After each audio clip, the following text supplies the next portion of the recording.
People are debating, nakakatipid ba talaga ang pagbabike? That was the question that cycling communities asked after a news report said that one can save more than 200,000 pesos a year because of biking. In this episode, we'll discuss kung gaano ba kapraktikal ang pamimisikleta dahil makakasama natin ang isang mobility advocate, si Ira Cruz of Alt Mobility PH. I am Lester Babiera and you're listening to Tambike Session, an anima podcast. Alt Mobility PH is an NGO made up of volunteers and transport planners. It was quoted in that report at madaming tao ang nag-agree pero meron ding mga hindi sumang-ayon. Hi Ira, welcome to Tambike Session. Hi Lester. Can you please explain the study that was quoted in that report? Nakakatipid ba talaga ang pagbabike? This was the document that was quoted was our paper called Bikenomics. Lester, we normally talk about anecdotal benefits of biking, di ba? Yung mga normally we just talk about nakakatipid siya, maganda siya sa business, maganda siya for environment, maganda siya for government, etc., etc. But we felt that rather than talking about these anecdotal stories, we thought, why not put a monetary value to these anecdotal benefits? So, kaya namin naisip gawin yung Bikenomics study. So, pag sinabi namin malaki yung natitipid ng bikes or bikes bring business, ginawa namin siya ng paper na merong monetary value. And in our study, yun nga yung mismong nakita namin na umaabot ng mga 281,000 yung matitipid ng isang biker versus having to bring a car. Yung basis namin doon, I guess yung isang malaking caveat kasi dito, yung data collection, hindi siya normal or hindi siya standard practice in the Philippines. We had to do a lot of research. We had to derive some values in order to come up with an estimate. So, pag sinabi namin nakakatipid, when you talk about car ownership kasi, and ang assumption dito actually, ikaw na yung may-ari ng kotse, bayad mo na siya fully. Hindi na to kina-consider yung mga monthly payments mo. So, in fact, this number is even smaller. So, mas madami pa sa 281,000? It could actually be more kasi kung nagbabayad ka ng monthly fees, kumbaga monthly, yung car loan ka, di ba? Meron kang cash out tapos meron kang monthly payment sa bangko. Hindi pa namin kinakount actually yun. Yung kinakount lang namin dito, yung cost of in-annualize namin yung car registration, magkano yung magpa-insurance, ano yung ginagastos mo sa gas, ano yung ginagastos mo sa parking. Tapos nag-allocate kami ng amount for maintenance. Kasi alam natin yan, di ba? Kung may kotse ka, may mga change oil, tune-up, etc. True, ang sakit sa bulsa. Di ba? Araw-araw, monthly or on a periodic basis gagawin mo yun. So in-annualize namin siya. On maintenance alone, umaabot siya ng mga 14 to 15,000 a month. And in parking alone, umaabot siya ng mga 6 to 7,000 pesos. So pag kinumpit mo siya on a monthly basis, mga 24,000. So pag minultiply mo siya ng 12, umaabot siya ng 231. So again, ano lang to ito yung assumption na ikaw na yung may-ari ng kotse, wala ka nang hinuhulugan, maintenance na lang siya. Isang car owner. Siyempre ang assumption pa din doon, yung kotse mo bago. Kasi alam mo naman ng mga car owners na kapag habang tumatanda yung sasakyan mo, dumadalas yung pagpapalit. Tapos pag nagsimula yung isang problema, sunod-sunod na siya. Tuloy-tuloy na siya. Oo. So actually yung 231, believe it or not, minimum pa lang na natitipid ng isang biker. Yun. Kasi pag nagbibisikleta ka naman, wala ka naman gastos in terms of parking. Majority of the parking facilities out there are free. You don't need to spend on gas. And yung maintenance mo will not cost as much as how much you would pay if you were to bring your car for for a monthly periodic check, di ba? For a periodic check. I see. And at the same time, kasi kapag nakabike ka, tama lang din naman, halimbawa car, kasi point to point yung basis nung nung pagkakaroon ng bisikleta and pagkakaroon ng kotse. Parang you're transported from one place to another without any stops, without any Right. waiting time. So parang magandang ang comparison yon. No, kapag nagkotse ka, kapag nagbisikleta ka kasi, kinumpare mo naman, syempre may maintenance pa rin yung bisikleta, di ba? Pero magkano lang naman yung patono ng bisikleta. Siguro, pag nagpatono ka, umabot ka ng 200, medyo mahal na yon. Medyo luxury na yung tono na yon, di ba?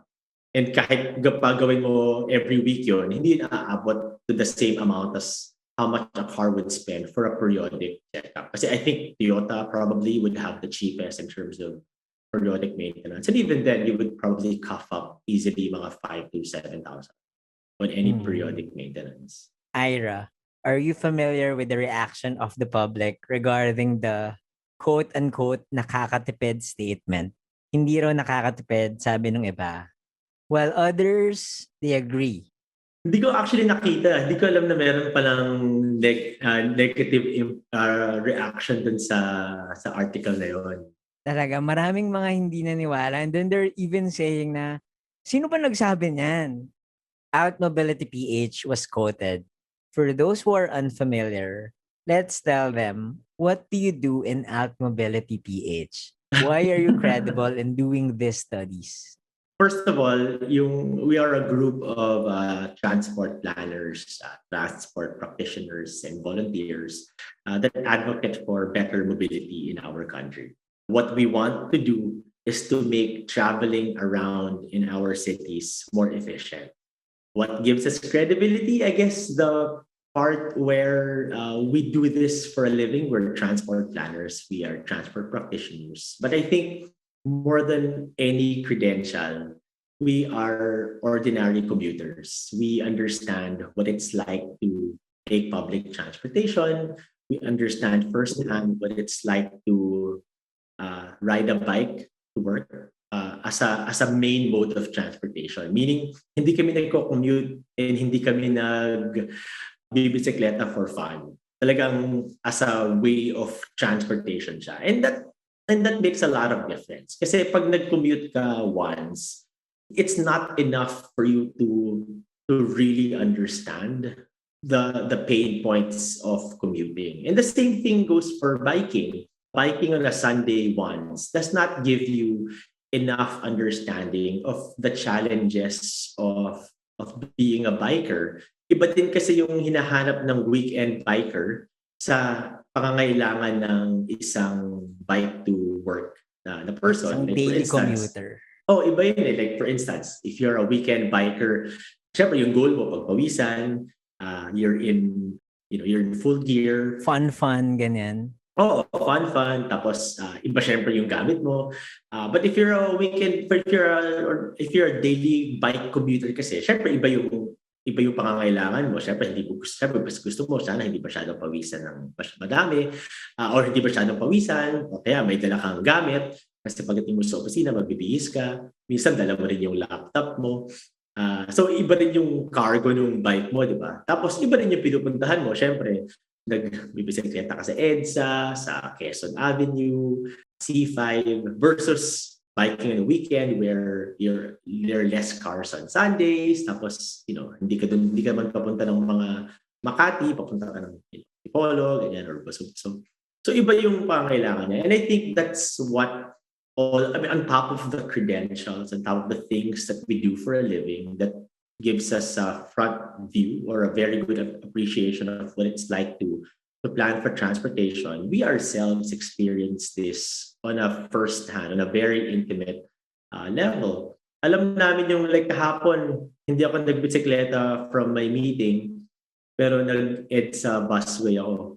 And nung bumaba ako sa Mega Mall, alam mo yung pagbaba mo ng EDSA, tanaw mo na yung Mega Mall, di ba? Yeah. Aakyat ka pa sa taas, tapos maglalakad ka dun papuntang Robinsons, baba ka ulit, tatawid ka sa kabila, tapos baba ka ulit.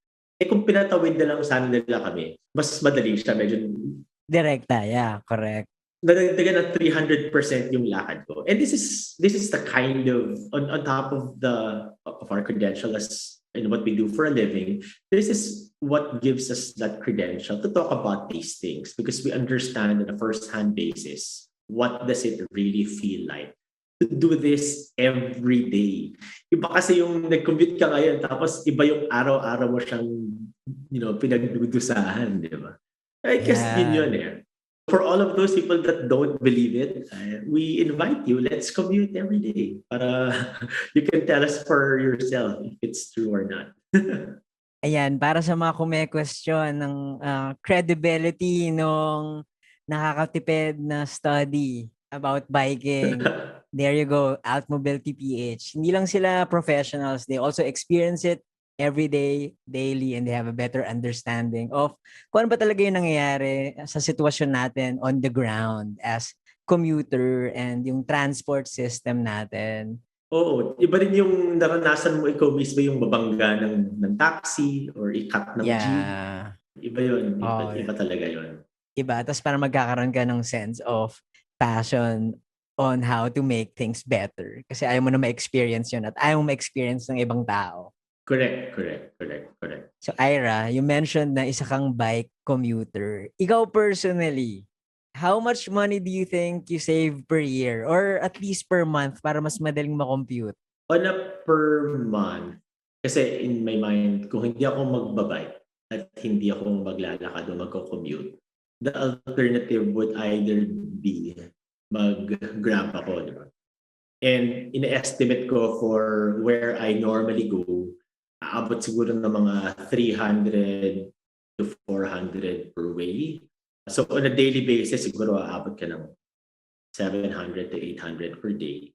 If you multiply that by, sabihin na natin hindi ka lalabas ng weekend, aabot siguro ng 20,000 to 30,000 yung matitipid mo kada buwan. And yun na yung natitipid ko kasi before I started biking, nag-grab lang naman ako eh. Hindi kasi ako mahilig mag-drive even then. I know how to drive pero hindi ko talaga nai-enjoy magmaneho ng kotse. Na naiinip ako sa sasakyan tapos inaantok ako. So normally I'd take a Grab. That's easily 20,000 in a month that I would save. If I were to ride a car or to bring my own car, I think gano'n na din yung expense kasi I remember in a month, magkapakarga ka every week.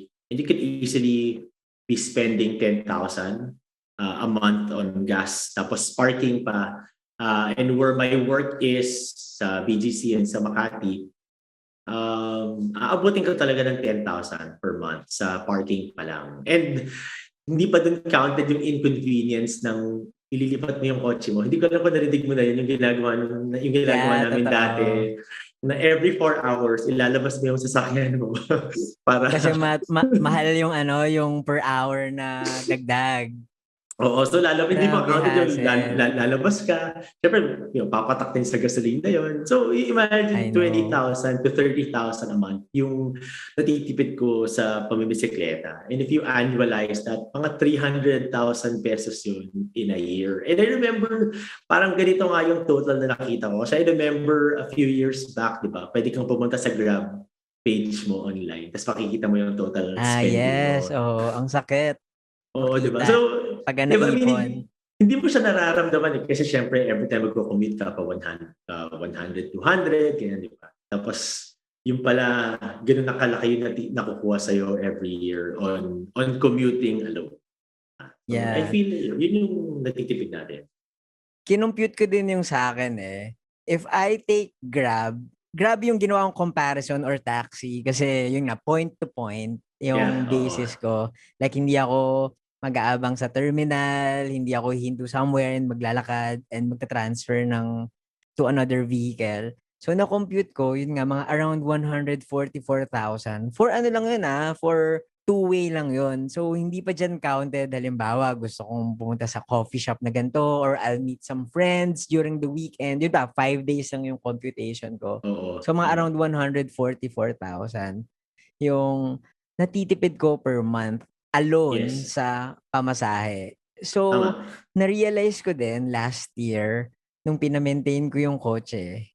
Kasi I also drive eh. Parang ang sakit talaga sa puso. Parang na-realize ko na buti na lang hindi ko pa ganong natatagtag na yung sasakyan ko kasi main mode of transport ko na ngayon yung bike eh. Pero Right. imagine if I look back, those years na minemaintain yung kotse, parang ang sakit pala sa bulsa noon. Tsaka isang bagsak yun eh. Hindi yun, hindi yun humble eh. Yes, true. Talagang Oh. pag nagpa-maintain ka, tapos every time magpapagas ka, lalo na ngayon, when gas prices are, ano ba, reaching 75 to 80 pesos per liter. Minsan nga 90 pa eh. So talagang malaki yung matitipid mo on a bike. And in all honesty, pag tinignan mo kasi yung commute mo, normally you're just traveling within 5 to 10 kilometers lang naman. Yes, But for oo. for that distance, how much are you spending? And yung 5 kilometers actually, if we in our studies and in our observation, it's a walkable distance. In fact, walkable siya. Pero yung pa yung isang problema ng ating mga cities kasi yung sidewalk, hindi siya na-enforce properly. Kahit nasa batas siya, hindi siya available. So, which means na yung mga tao minsan, sa maglakad siya, napipilitan na pang mag-grab. O kaya minsan, the way that our roads are constructed, for instance, nung nagbabike ako sa Quezon Avenue, pagtatawid ka from West Ave, hindi ka pwedeng tumawid kasi nakasarado yung island, di ba? Kailangan So pag mag-U-turn. kailangan mo mag-U-turn, tinry ko actually mag-U-turn ng nakabisikleta. And Nakakatakot. I can tell you with all honesty, nung nag-U-turn ako, what was going on in my mind was, pag namatay ako, tapos nagising ako on the other side, hindi ako magugulat na namatay ako. Kasi iba yung bilis ng mga kotse. Totoo. Totoo, Yun yung totoo. hirap. And for a lot of people, rather than walk it, iga-grab pa nila yon. But just imagine, aabutin ka easily ng 200 para mag-grab for that. Yes, So that's talagang true. Para lang tumawid, no? Grabe.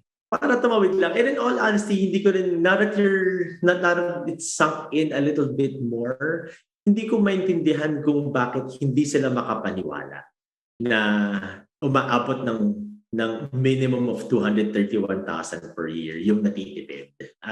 I would love to hear from them more in terms of ano ba yung basis nila. Kami naman, we're very scientific. Kung meron silang ibang findings, okay naman.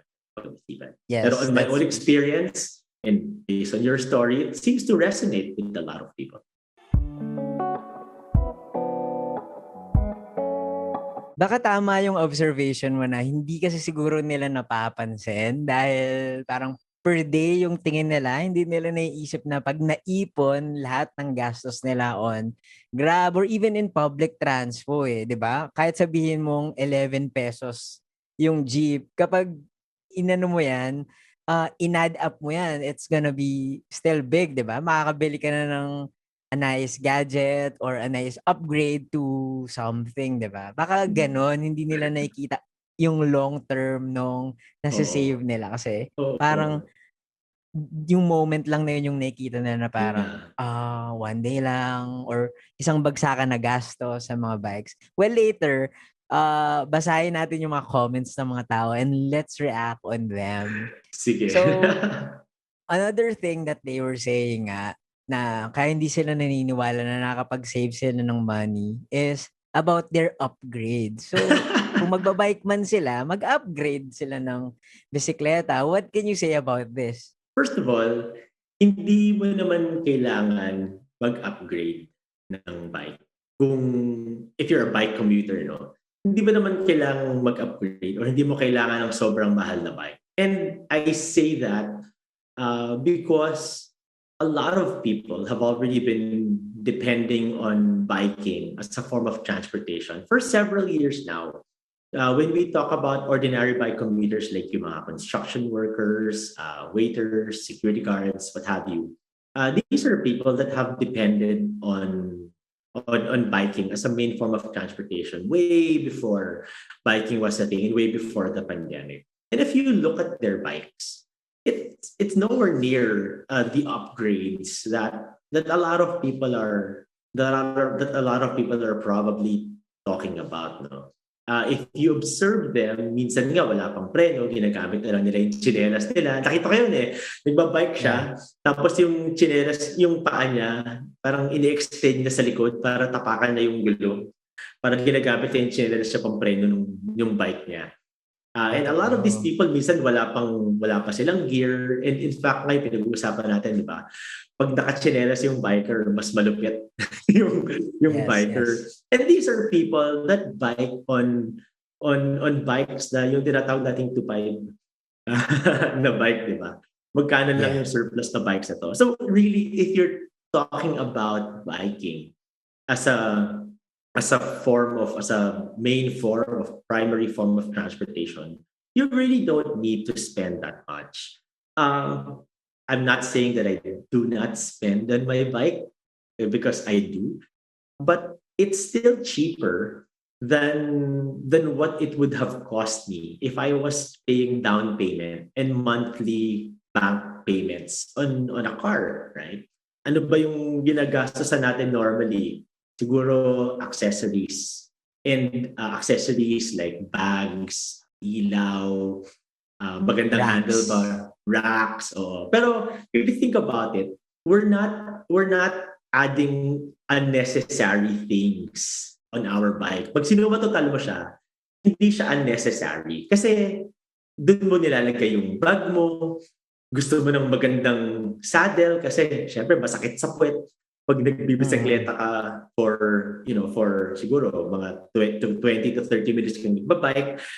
You want bike lights to make sure you're visible. You're biking. You're making sure that you have good gears to help you sa mga uphill. So actually, if you think about it, number one, it's still cheaper than what you would have had to spend for if you were if you're amortizing a car. And number two, if you think about it, the things that you're upgrading for are things that ensure your safety and comfort. I think that's fair naman as a human being. I think we're rational creatures. Kahit naman nakakotse ka, gusto mo comfortable. Pero wala naman tayong upgrade na unnecessary tulad ng spoiler. Maglalagay ka pa ng spoiler sa kotse mo or maglalagay ka ba ng malaking muffler para maingay yung kotse mo. We don't spend on that kind of upgrade. So pag pinagtapat mo yung upgrade ng kotse, maraming upgrade ng kotse na unnecessary versus the upgrades na minimension nila sa bisikleta that in fact not just provide us comfort, which everybody wants, diba? To be honest, everybody wants comfort. Kahit naman nagko-commute ka, gusto comfortable. Pero at the same time, it assures our safety. Gusto mo maganda yung handlebar mo para hindi ka nahirapan mabisikleta. Maaabot mo siya, madaling pumreno. Siyempre, gusto mo rin comfortable kasi kung masakit na yung puwet mo sa kakabike every day, importante siya. So, matipid pa rin talaga siya. And I think these are upgrades that are necessary. Saka bakit ba? Gusto ko comfortable yung sasakyan ko. Yes. Ako naman, I would like to add, minsan nag-upgrade din ako for the bling. Alam mo yun? Para maging maganda lang itsura ng bike ko. Konting, I wouldn't say yabang, but konting, alam mo yun, self-expression, I would say. Yes. Pero yes. iniisip ko, okay, is this bad? Is this not good? But yung realization ko, or at least pampalubag ng loob sa akin kapag nag-check out ako, is that okay lang yan. This month, nakatipid naman ako ng gantong amount of money eh. So, doon na lang napunta, di ba? Oo. And exactly. parang it's not as if labas lang ng labas yung pera ko. Kasi, yun nga eh, nakatipid na ako eh. So, what do I do with the savings, di ba? At least, make me happy and make my bike beautiful, di ba? Why not, di ba? And if you compare it apples to apples, kung pampaganda ng bike at pampaganda ng kotse, mas maliit pa rin yung gagastusin mo sa pampaganda ng bike versus that of medyo debatable siya, of course. But at the end of the day, mas suma total feeling ko mas matipid pa din. And if it's in terms of self-expression, comfort, life, security, safety, I think sobrang merited, well merited. One thing I learned about these things, especially yung naging bike commuter ako, is may tinatawag silang ROI. Parang tinatanong nila, na ROI mo na ba yung bike mo na yan? Of course, di ba, hindi murang bumili ng bike. Especially if you want to buy a good bike.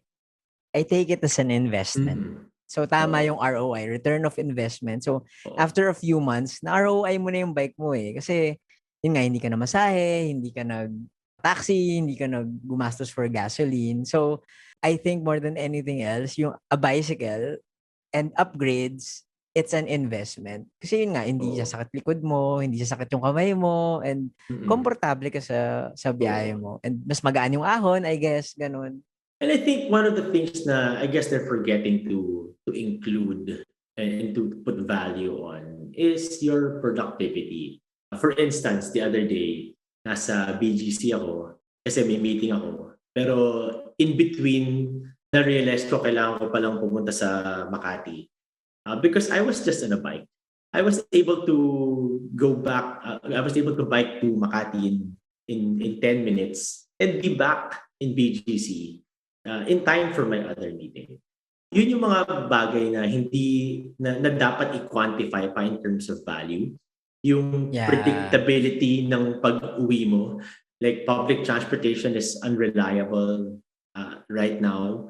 Pag nakakotse ka, you can either have an easy time or you could be stuck in, Carmageddon. But in a bike, your travel time is more predictable. In my experience, my bike around the city is ranging lang between 15 to 30 minutes. I don't think I've ever had to bike for more than 30 minutes. And this is all the way from Pasig all the way to Quezon City, Pasig to Makati. And you can evaluate your time. You can be more productive. And that's not even counted in the benefits of biking. Yun yung ROI na madaling i-ROI yung bisikleta mo, di ba? Tama. And time is gold, time is money, 'di ba? Dapat ina-account nga talaga yung oras na 'yan. Kasi imagine mo mas-stuck ka sa traffic for 2 hours, 3 hours. Magkano na yung sigurong mawawala sa 'di ba? Oo, mababaliw ka talaga sa I mean really, I've gotten to a point before talagang mababaliw ka sa loob ng Grab, gusto mo ng maglakad, kasi sobrang traffic, hindi mo alam kung anong oras ka makakauwi. Then you have to wake up early again the next day after mong makauwi ng late, gigising ka ng maaga para hindi ka masyadong ma-traffic. Pag umalis ka naman ng maaga, ibig sabihin mas mahal yung parking mo, 'di ba? Parang Yeah, yun yung tama, before iniisip ko tama. eh. Aalis ba ako ng maaga para hindi ako ma-traffic, pero ang haba ng parking ko. Pag naman pag naman umalis ako ng late, ang laki ng gas ko kasi nasa traffic ako. Tapos wala pa akong makikitang parking. 'Di ba? Yun yung mga bagay na talagang it really just adds up. Yes, that's true. Oh, add ko lang din, halimbawa stuck ka nga sa traffic, 'di ba? Tapos nasa taxi ka naman, parang mababaliw ka na lang, titingnan mo na yung metro mo, umaandar, tapos parang, my God, ang dami ng pumapatak yung metro ko, tapos dumadagdag, dito pa din ako sa area na to. Something like that. Naranasan ko na yun. Sinabi ko sa driver, "Kuya, bababa na ako kasi yun na lang yung pera ko eh." Yeah, And hindi that's mabibitin, happened. hindi naaabot. Oo, nangyari na sa akin before. Ko, "Kuya, bababa na ako." Sabi ko, "Hanggang 400 lang kasi talaga yung dala kong pera today. So, bababa na ako." So, that really happened. Grabe. Taxi, 400 Oo, pesos. umaabot siya. Na-realize ko one time, galing akong Lower Antipolo. Tapos, kailangan kong umuwi ng bahay. Okay, I wanna disclose. So parang nag-inuman kami with friends. So nalasing ako and I don't wanna risk it. Hindi ko na kayang ipa-jack from Lower Antipolo to my house, which is just 1 hour worth of cycling. Tapos, so kailangan ko mag-Grab kasi it was late na ng gabi, walang public transpo. And kailangan ko isakay yung bike ko eh. Parang ang sama ng loob ko kasi I paid 800 pesos for that. Eh, ang dali-dali ko lang siyang i-bike for mga 50 minutes to 1 hour. So, yun yung mga bagay na napapaisip ka na, oo nga, no, nakakatipid talaga mag-bike. I'm pretty sure because of this study, madaming na-entice na mag-bike and because of the comments ng ibang tao, meron ding medyo nag-aalangan. So, for those who want to start biking, para sa'yo, magkano kaya yung kailangan nilang i-invest on a bicycle? At least for a starting bike commuter. Para hindi sila mabigla sa presyo. Baka sabihin nila, biglang, o nga no, ang gastos nga pala mag-bike, ganyan. May makukuha ka na okay na bike for about 20 to 25. Magandang klase na yun, no? Magandang klase na yon, I think. I'm not the best person to ask, in all honesty. But when I look around, I think a good bike, 20 to 25,000 would already get you a good bike. If you go to one of our favorite retail stores, you can already get a city bike for about mga 15 to 20,000, I think. And those are pretty decent, stable enough bike at an investment or at a starting price. That's not too much to get. No, some retail shops would probably even accept your credit card if you can't pay it on a one-time basis. So I'd say 15 would be a good starting price, and then add about maybe 2,000 to 3,000 in your budget for a good helmet. Please don't scrimp on a helmet, kasi this will really help protect you. I'm not saying it will entirely protect you, but it helps to protect you to get a good helmet. Yung natutunan ko dito, maganda yung helmet na infused yung padded area, meaning wala siyang gap in between the shell and the padded area. So try to look for those things, and that could get you mga 2,000 to 3,000. Again, please don't scrimp on a good helmet. Lights, kailangan mong bumili ng ilaw sa harapan tsaka sa likod. For safety purposes. For safety purposes. At the end of the day, in an ideal world, syempre dapat the government will make sure na maliwanag yung daanan mo, safe, pero the reality is that malaki pa yung pagkukulang ng gobyerno in terms of providing these things. So, mga 2,000 pesos siguro, 1,000 to 2,000, you can get yourself a good front light and rear light. Importante yung front light para makita mo yung mga lubak. Marami tayo niyan. Mga butas. Sobrang dami. Para hindi ka mahulog. Sobrang dami. And in all honesty, na memorize, pag madalas ka sa kalsada, memorize mo na rin kung nasan yung mga butas. Na magugulat ka. Tama, parang anticipate mo na parang, oy, in 100 meters, pero dyan, kailangan ko nang gumilid. Kailangan ko nang mag-move to the side. Tama. Tapos kailangan mo ng magandang, kahit rear light, para naman makita ka ng mga sasakyan sa likod. Yung magandang nagbiblink. So normally nagbiblink na rin sa likod, isang maliwanag na white light sa harapan. And I think, so that will probably add up to mga 20,000-25,000 for a good bike, helmet, tsaka basic lights. I think that's a good price point. And if you go to some retail shops, kung masyadong mabigat yun para sa'yo, and you have a credit card, you can pay with your credit card.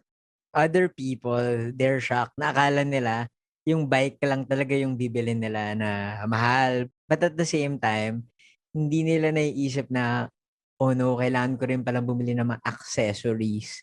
Other things that would be helpful probably would be a basket. So panibagong dagdag din yan sa budget na kailangan mong isipin, or a rack, di ba? Well, you can always use a backpack, pero other people, they prefer na walang bag sa katawan nila, di ba? Pag pinagpawisan ka sa likod, minsan mainit yung backpack.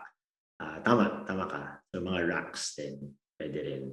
Siyempre, nasa sa'yo din kung gusto mong I guess bumili ng ibang biking attire for yourself. Ako kasi yung preference ko ay I dress for my destination. Yun yung term na ginagamit. You dress for your destination. Ako naman normally, kung ano na yung suit ko sa meeting ko, yun na yung sinusuot ko sa pagbabike. I bring lang with me, siguro sometimes a change of shirt kung talagang feeling ko mainit.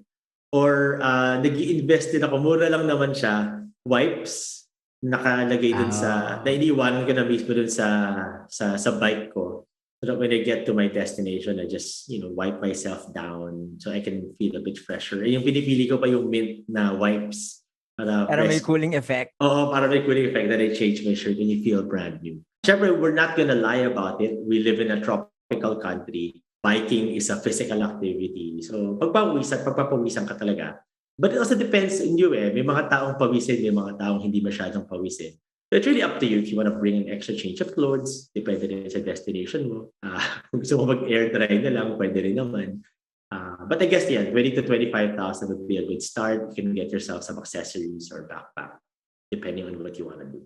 So, and 20 to 25,000 for an investment sa iyong bicycle, which can easily be returned sa iyo after just a few months of cycling. Actually, based on my monthly expenses kung hindi ako nagbabike, bawi ko na siya in 2 months. Tama, tama. Especially kung ano. Kaya kasi magastos talaga eh. Especially yung transpo na gas and yung or grab and taxi, di ba? Pero you have to value din kasi you also have to value your time as a person. Yun yung minsan pinapalampas na lang natin. But hindi you have to value your time. You said it yourself, time is food. Would you rather be rotting in traffic or would you rather be breezing through traffic? Ako as a biker, minsan iba rin yung feeling ko pag nagbabike ako tapos naka nakatenga yung mga sasakyan na nilalampasan ko. Iba rin yung feeling na parang, ayan, talagang ramdam mo na you're in a more efficient and a more effective form of transportation. And to be honest, minsan mas feeling ko mas ligtas ako pag nata-traffic sila kasi walang sasagasa sa akin. Correct. And let's admit na most of the time, mas mabilis talaga yung bisikleta kaysa sa mga sasakyan or public transport. Since you mentioned about the government, aside from the cyclist na nakakatipid, I think kapag promote yung cycling, the government can really save more money. Yes. Ikaw, Ira, as someone who works for an LGU, nakakatipid din ng pagbabike for the government, di ba? Oh, in the same study that I mentioned earlier, yung pinag-quotan yung news article, kasama din dun sa Bikenomics yung computation in terms of how much the government would save in building bike infrastructure versus how much it would be spending on infrastructure for cars. And in our computation, I guess to simplify it and to allow people to be able to imagine it more, for every kilometer of car infrastructure, kaya mong magtayo ng 9 to 10 kilometers of bike lane. So 1 is to 10. Ang laki Yan nun, yung yan yun. And sometimes sabihin ng, and it can save the government for each kilometer, you can save them mga 26 million pesos. That's a lot of money na kailangan natin sana mapunta sa ibang bagay. Ngunit napupunta sa sasakyan. And that's unfair kasi yung number that on the average, 80% of people on the road are on bikes or walking or on public transportation. And yet you're losing mga 26 million pesos spending for the minority of people on the road. And only a few Filipinos or Filipino families own a private car. Yep. In an SWS survey, tinataya na 4:1 for households. For every 5 households, 4 households are bike owners. And a lot of these people are already using bikes for essential travel, like going to work, doing grocery, going to school.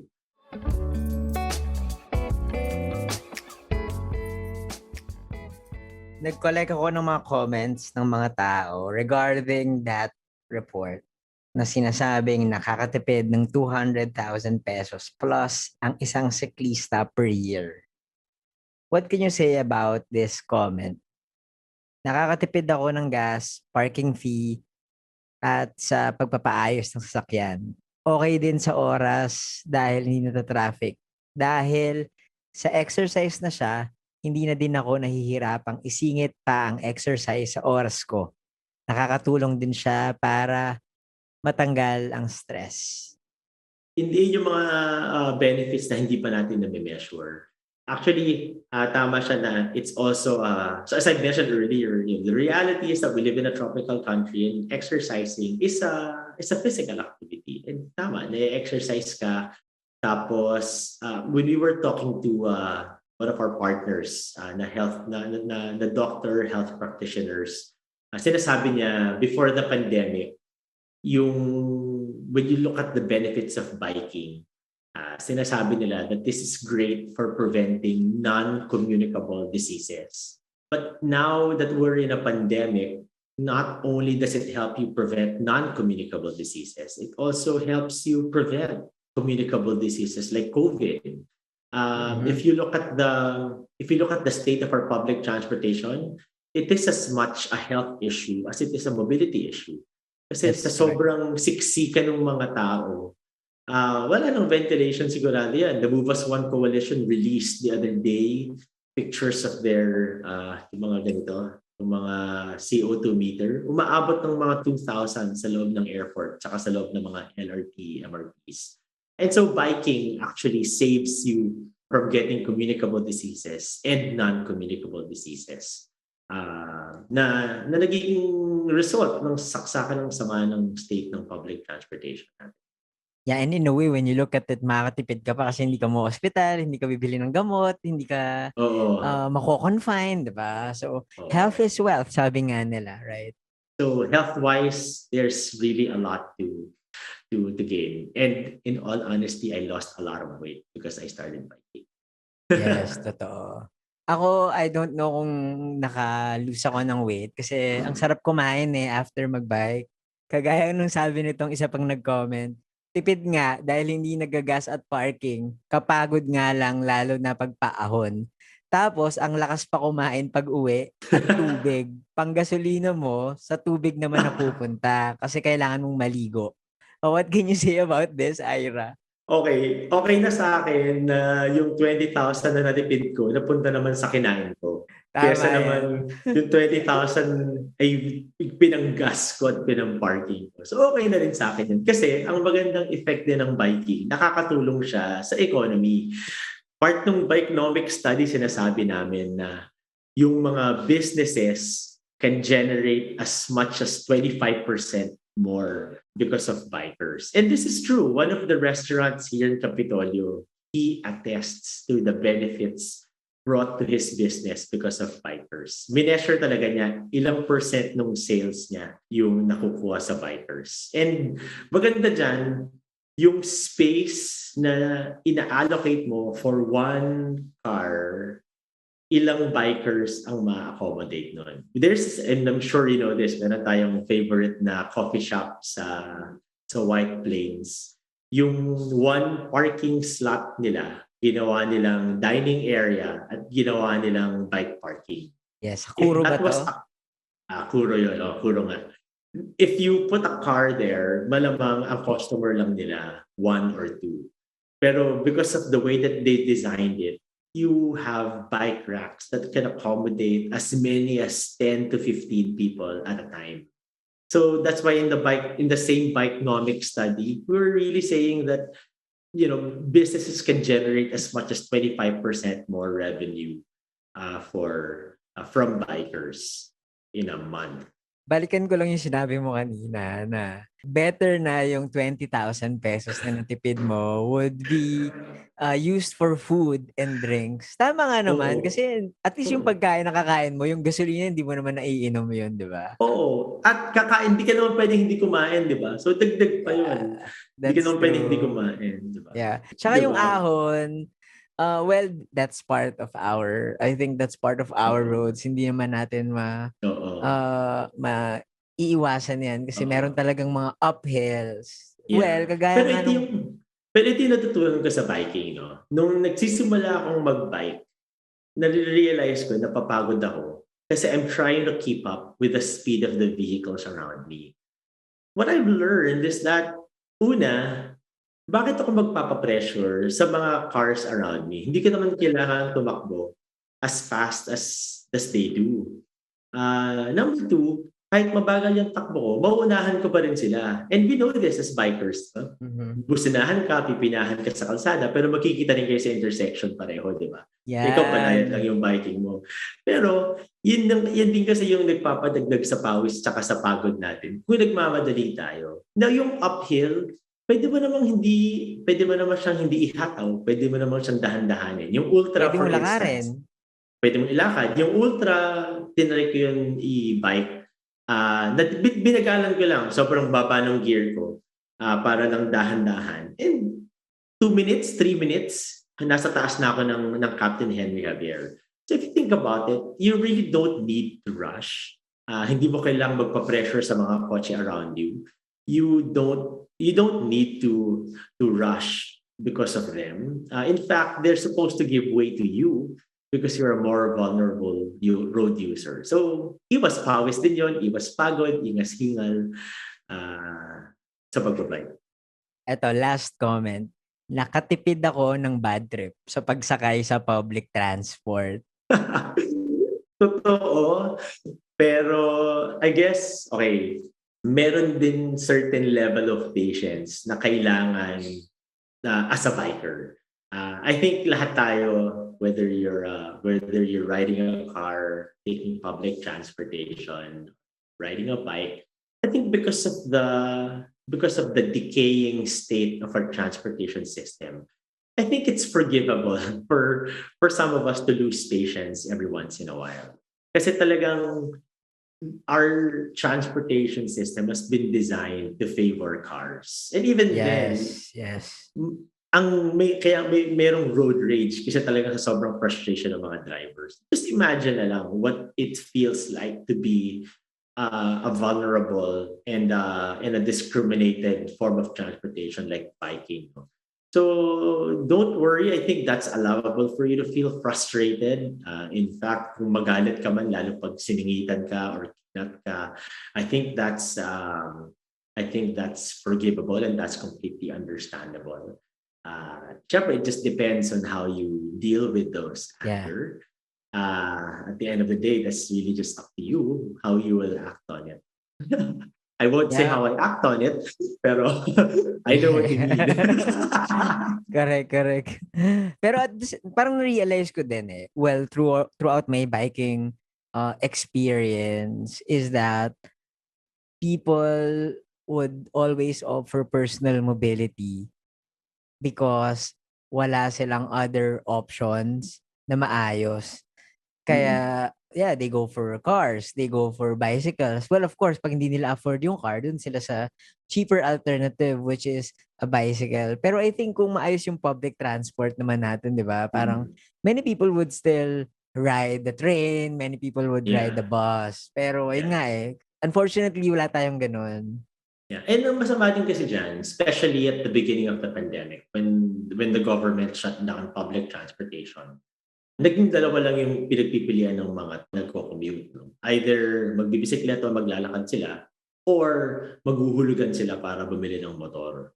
And that's a financial burden that the government had to put people through na instead of being able to rely on the public transportation as they've always done, napilitan pa yung mga taong maghulog sa motorsiklo or for those that don't wanna bike. And then you're correct. I mean, and you've mentioned that, and I agree with it. Na kailangan we design our cities in such a way that people have a choice. Sometimes kasi inisip ng mga tao, anti-cars kami. Hindi siya totoo na we're anti-cars. Kasi cars serve a purpose. Like example, kung madami ka talagang dala, malayo yung pupuntahan mo. Or for instance, for senior citizens or persons with disabilities, they need a car to get themselves around the city. What we don't like is what we call car dependence, where we are in a system where you are forcing people to choose a car because all other modes of transportation is inferior. When you talk about, I get asked this a lot of times. Delikado mag-bike, di ba? Delikado ba? And really the answer there is yes, totoo, delikado siya. I'm not gonna lie to you about it.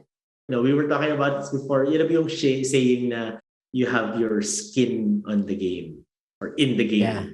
And as bikers, our skins are literally in the game. We're not protected by any metal Anything shell. else. Diba? Talagang literally nakabuwis yung buhay natin. And it's true. And for as long as we are in a situation where people won't be comfortable to bike because they're putting their life on the line, life and limb on the line, or when you put people in a scenario where they cannot depend on public transportation, then that increases car dependence. And that's what makes for a bad city. And, Waze did a study. And in their study, it says that the best place to drive is also the best place to bike. Ira, maraming salamat for shedding light dito sa issue na to and for answering kung nakakatipid ba talaga ang pamimisikleta.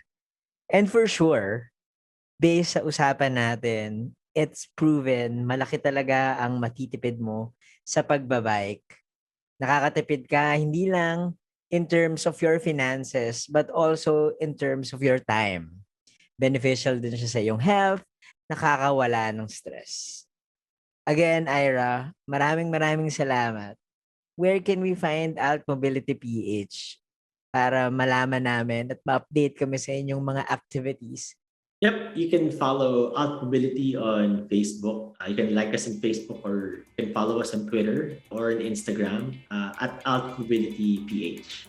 Thank you again, Ira, and sa mga listeners natin dito. Sana may natutunan kayo at magkita-kita ulit tayo sa susunod na Tambike session.